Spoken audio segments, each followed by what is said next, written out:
our inventory. We have postpartum supplies, breastfeeding supplies.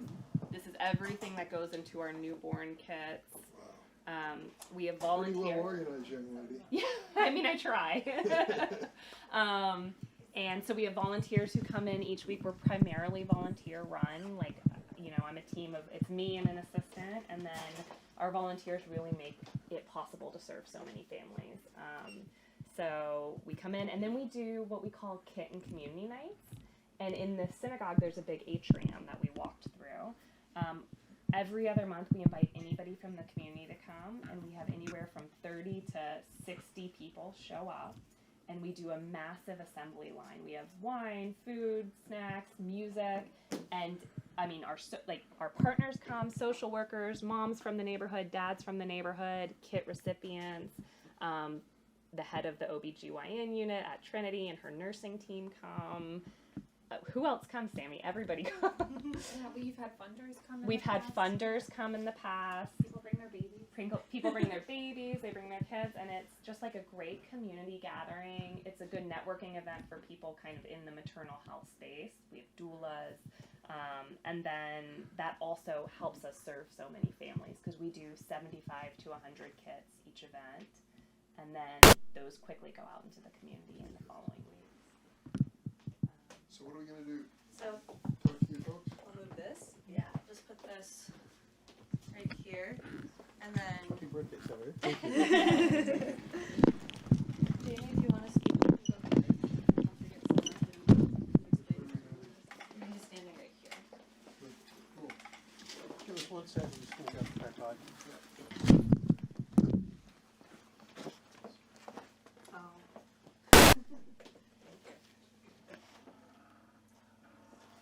Are we going to have to hold a seminar for race? I always twist it and flip it each time. Thank you so much for coming and spending the morning with us, especially on your birthday. Can I tell you that this has been such a welcome relief to what I do for a living? To leave Washington and come hear great stories like yours. Yeah, you know. Positive vibes. Absolutely. I think we really try it. You know, there's so much bad news these days. I think, like, and our community partners talk about it a lot. Like, we try to avoid the news a little bit to be able to continue doing the work we do. Because sometimes with the families we're working with, the news, everything, it becomes a little bit of a trauma cycle. And so some days, and able to keep doing this work, you have to just shut that out. Because sometimes, you know, you get that feeling like, does it even matter? You know, when everything, and so then you have to like ground yourself back in. If this helps one person, it does matter, right? But it's tricky days right now. Okay. Why don't you open it up and explain what every mom is all about? Yeah, before you start, just give us your name, say and spell it, and your title. Sure. My name is Jamie, Jamie, Taratoot, Taraatoot, and I'm the founder and executive director of Every Mom Chicago. If you don't mind, we're just going to bring that down so we can see your face a little more. There you go. There we go. Okay. What do you want me to say? We'll talk.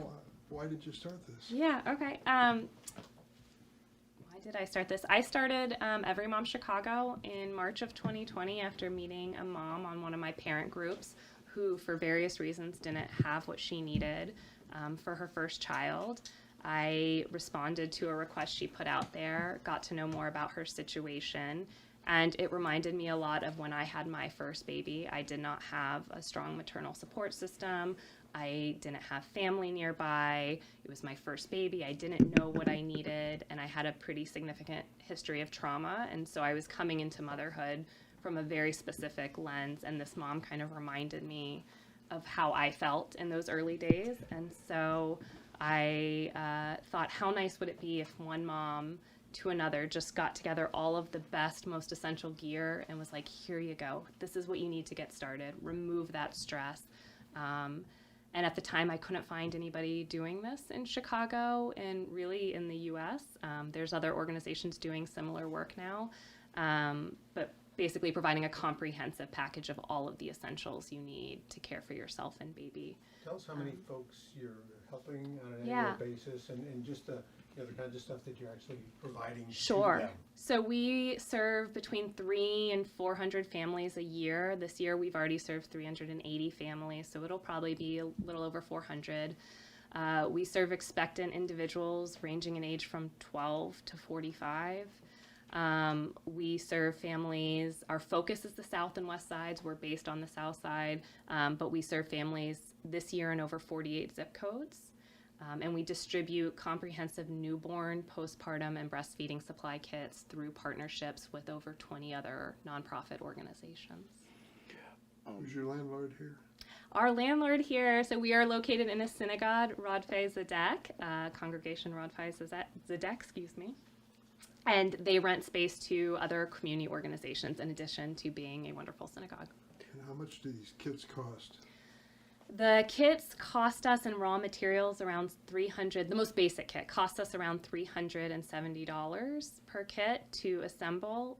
They retail for over $650, so they contain over $650 worth of supplies, and that's the most basic kit we provide. Senator, what's your impression when you see what they're doing and reflect on the impact this is having for these new moms? This is an amazing story because Jamie saw a need and filled it and has engaged the community in supporting it. And it really makes a difference. We know we have a terrible problem in America and certainly in Illinois and Chicago when it comes to new moms and new babies. Too many of them are sick and some are dying and shouldn't be. They need attention and care as early as possible in the pregnancy and through the birth of the child. And I'm heartened by the fact that this operation runs on a shoestring. I mean, I asked her, tell me how you finance this. Well, we get together with this and that and the other thing, and it's a remarkable story. Now, there are 2 or 3 things I want to say from a Washington perspective that are important. The first thing that we talked about, hit me between the eyes, was the fact that the number of hospitals delivering babies in Chicago is declining. We're down to the point that on the south side there are going to be 2 hospitals, University of Chicago and Roseland. Roseland, as all of us know, is hanging by a thread. It survives month to month instead of year to year. And that would be one of the major parts of delivering children in the south side of Chicago. The same is true on the west side. So the work that's being done here is really sustaining and helping families that have some real challenges going into this. Now, I want to tell you, how does it apply to Washington? We are debating now the cost of health insurance and how much families have to pay. That is a legitimate debate because premium notices are scary as hell for a lot of families when they see them going up. But there are other aspects of this issue that are equally alarming, not the least of which is a proposed reduction in Medicaid funding to hospitals and clinics across the United States of $1 trillion over the next 10 years.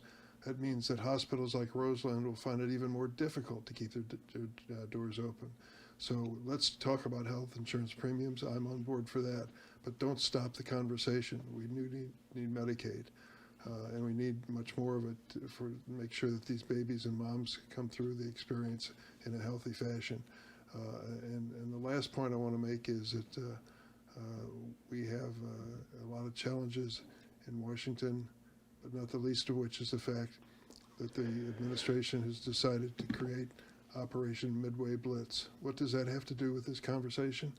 The expectant mothers are not showing up when they're supposed to, or could, to get help. They're afraid to come out of their homes when it comes to fruits and vegetables that they need in their diet and the basics that they need for medical care. This reign of fear and terror that's been created by the administration is not necessary. In fact, it is counterproductive to a good, healthy community. And so I'm doing my darndest to make them stop and leave and let us have our city back.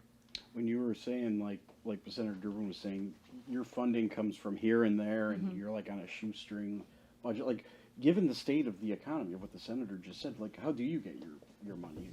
I mean, to thrive or Sure. carry out your mission? We really look everywhere we can. We work with a number of private family foundations, including the Summer Oaks Fund and Logan Family Foundation. We also are, we do individual fundraisers. We reach out to corporations for in-kind donations. A lot of our donations also just come from parents in the community. They bring us their extra postpartum supplies. They bring us their, gently used car seats and that sort of thing. So, we just do the best we can to keep it going. And sometimes it's like I'll put out a simple Facebook post. We are out of nursing pillows. Does anybody have one? And our community does show up, I feel like we have these kit and community nights where we assemble the kits. Our most recent one, we usually have a cap at 40 people. This one in October, we had 57 adults, 3 kids, 3 toddlers, and two or three babies show up. People were texting me, emailing, I see that it's at max, but we really want to come. And I think it spoke to the moment that people just feel so out of control and helpless. They just want to help in a way they can. And it was probably our best kit night yet. The energy was so good, so warm, and people came to work, they came. Nobody wanted to socialize. They wanted to do what they could to help the community. So, That's great. yeah. Thank you. Thank you. Thank you. Thank you, guys. Yeah, thank you. We're gonna do some off-topic questions. if that's Okay. Just want to stay right Yeah, here. go ahead. Thank you so much.